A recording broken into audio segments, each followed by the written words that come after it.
इतना टॅलेंट आप में है, फक्त हा जो टॅलेंट आहे उद्या आहे अभ्यासात वापरा.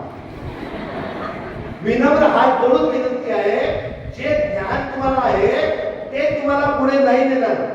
आपला प्रॉब्लेम कसा आहे की जे आपल्याला माहित नसायला पाहिजे ते आपल्याला माहित आहे आणि जे करिअरच्या दृष्टीने माहित असायला पाहिजे ते आठवत, ते वाचलं, ते माहित.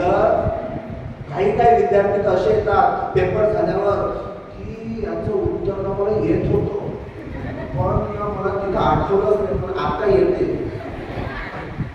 पेपर झाल्यावर आठवून काय उपयोग होतं ना असं. हे याच्यामुळं की आपल्याला जे आवश्यक आहे ते माहीत असायला पाहिजे आणि अनावश्यक हा जो कचरा आहे, अननेसरी अनवॉन्टेड इन्फॉर्मेशन आहे, याच्यापासून आपल्याला स्वतःला रोखता आलं पाहिजे जर करिअर चांगलं करायचं आहे. यस और यस. पुन्हा सरळ बसा. आपला डावा हात कसा करा.